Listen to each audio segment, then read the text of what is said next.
I'll start with introducing myself just a little bit more. So everyone said, my name is Thijmen. You can call me Simon if that's easier for you. I'm an IPPL student, means public administration. I have a wide range of interests, nothing in particular, so that's where I ended up. I'm really energetic and really talkative, so if at any point I go a little bit too fast, please do let me know, raise your hand, anything, just for me to remember to slow down and breathe. I'm also a perfectionist. Now I've realized that no one can be really perfect. I've accepted that now, so my perfectionism kind of comes about in a different way, which means that for me, for myself personally, I'm kind of a stickler to the rules, which becomes relevant later. Now, without further ado, who here has done something in their life that they are embarrassed of? Yeah, I think we can say that every single one of us has done something we probably are not really particularly proud of, which is very normal. It's a very human thing to experience this, right? To do embarrassing things. It's part of everyday life. Myself, first year here at THUAS, first year transitioning, I'm 18 now. The shift from high school to university is a big shift. It's a very notable shift, one that brings about a lot of changes, a lot of experiences. And with these experiences come a lot of memories. I've gathered a plethora of memories, each and every one I'm proud of, to the extent I can't even imagine and didn't imagine at the time. One of those great memories of mine is all the way from back in September. See, as part of the program I'm in, my class decided to organize a trip to the International Criminal Court.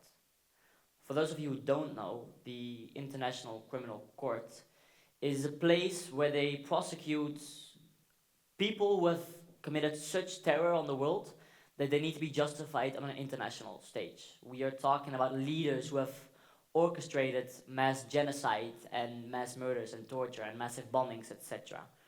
Right? On such a large scale, we can't even properly comprehend it. We went there, and I realized when I walked up to the door that they take safety very seriously. It is probably one of the most secure places in The Hague. I found that out personally. How did I find out? Standing there, right there in front of the doors to the International Criminal Court, I decided to joke. Hey, it'd be real funny if one of us had a bomb right about now. Yeah, not my brightest moment. A quick conversation with 3 officers of the law later, and I was free to go, after explaining that I did not have a bomb in my backpack. I wasn't in nearly as much trouble as the person who decided to bring a knife into the facility. He had forgotten it was there, but still quite an embarrassing moment. A more recent example is that of 2 weeks ago when me and my peers were preparing for today. This wonderful person came in, a coach, who gave us some tips and tricks and some pitfalls to avoid to help us on our way to improve our speaking skills. And she had a few exercises prepared for us. I'm sure exercises which are well remembered by my peers. Now, these exercises are also learning opportunities, and I saw them that way. In fact, when I signed up myself to do this, I saw this as a learning opportunity as a whole. I thought beforehand, what's the worst that could happen? Now, meeting new people is a scary thing. I think that counts for everyone.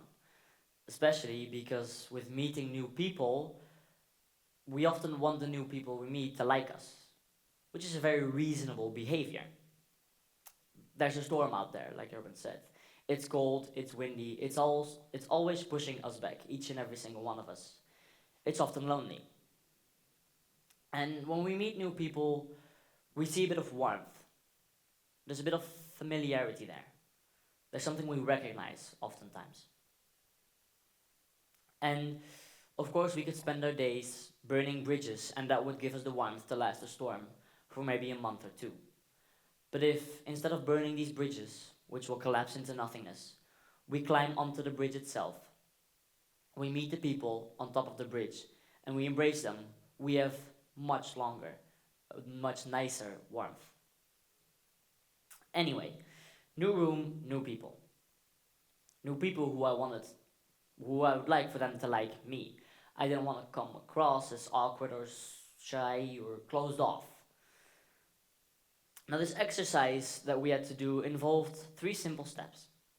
Take 1 step forward, move your arm as if you are an opera singer, and just yell. I'll demonstrate to you, just so you can feel as we felt in that time, the certain embarrassment. I think I will feel it most. I want you to remember that I was in this room with people who I have never met before, people who I wanted to like me, and I did not particularly want them to think I'm clinically insane. Wah! Yeah, imagine how we felt. My uttermost cave chant came out, and that's something I didn't think I would be doing on a casual Tuesday, yet here I am. Of course, to this day, this is still quite an embarrassing thing, but it was only 2 weeks ago, so I'm giving myself some leeway. You might be wondering why I didn't just say no to doing this. At any point in time, I could have said, listen, I'm really quite uncomfortable with this. I would just want to try something else. Let me take a step back and, you know what, maybe I'll do it at home. Maybe I'll try it in private. I didn't do that because I knew when I signed myself up that this opportunity and experience was going to be embarrassing.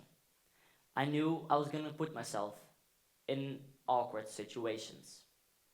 So I torment myself, why put myself through this when I knew this was going to happen. I do this because it opens conversation. It allows us to meet somewhere, it allows us to see something. It's something gets created in this process, which allows us to familiarize, which allows us to find that warmth I'm talking about. It allows us to come together as people. Of course, the bomb joke at the ICC was not particularly an intelligent choice, but to this day, a classmate of mine can come up to me at any point in time and ask me, hey, aren't you that guy who made this inappropriate joke at the place where they prosecute international villains? And I'll laugh and I'll rub the back of my neck and I'll say, yeah, that's the guy. So what am I really trying to say here? That it really is about creating memories. And creating memories is good for us, right? New memories are good for us. Even the embarrassing ones. A little embarrassment is okay. In fact, it's kind of great. Embarrassing things happen to every single one of us. And facing these things actually have quite positive impacts. It often makes you humble when you realize that everyone experiences this, both the rich and the poor, the here and the there. It builds your tolerance for those around you, for your family and friends. It lets great new people into your life, and it builds your confidence. Facing the situations day after day will build your confidence in how to deal with them. Now, I'm not talking about humiliation, right? Humiliation is a step too far. I think we can all recognize that actively trying to hurt someone in that sense is a boundary that shouldn't be crossed. And the line between embarrassment and humiliation may seem paper thin, right? Both involve shame, both involve interactions with other people and yourself. In a sense, you could argue that one cannot exist without the other. But that's a point I disagree with. See, embarrassment in its own is non-judgmental, right? It's anything from saying, I've got a bomb, to walking into a pole. Neither are quite graceful, but they're just events that happened. They don't have shame in them, at least only for yourself. These are things we all do. As an example, and I'm sure many of you can still testify to this, you've experienced this yourself. Imagine your birthday, and you have someone on your birthday come up to you, and they wish you a happy birthday, a very nice gesture. Who here, at any point in time, accidentally replied with, you too? These are things that just happen. It's something you didn't even think about, and that just came in your path, and now we are torturing ourselves, but others can also do this to us with these memories. Humiliation is different. Humiliation is the external influence of others on that embarrassing thing that happened, right? Humiliation is the act of intentionally trying to hurt someone. If you told me something intimate and something which you would rather not have shared with the world, and you explicitly tell me this, for me to turn my back and go around and tell every single living person I can find, that is humiliation. That's a step too far. It may seem tricky to tell them apart, right? Even if I confront someone or I tell someone simply about an embarrassing thing that happened in their life, that may seem as intentionally trying to hurt someone. However, there's a difference between these two here as well. And the difference is in the way things are phrased. The way we say things actually matters a lot more. And it's often in the small things that we see this, right? The detail and the devil in the details. If I were to say, did you say happy birthday, or did you reply you too on your birthday? There's no judging in that, essentially. It's just me asking whether or not an event happened. And there's multiple lines of thought that can progress from that. Of course, it can turn into something negative. But something else you can reply with is, that's funny, because I remember doing the same thing, and to this day, I feel embarrassed. Humiliation, on the other hand, would be me saying, hey, do you remember that one time you did that really stupid thing? That is a sentence laced with judgment. There is only one line of thought you can follow using that sentence and using those words. The difference is between the external influence and the intentionally trying to hurt, the judging and the non-judging. What should you remember from anything, if anything at all, from what I've said today? Besides the fact that you should not yell, I have a bomb, when you're in public. You should act with curiosity and compassion. Embarrassing things and embarrassing moments happen to every single one of us, and no one wants to, or deserves to, have their dignity hurt. Judging someone is judging yourself. It's projecting yourself. And if we work together, if we share these embarrassing moments in time, I really do believe that this will be a beautiful world.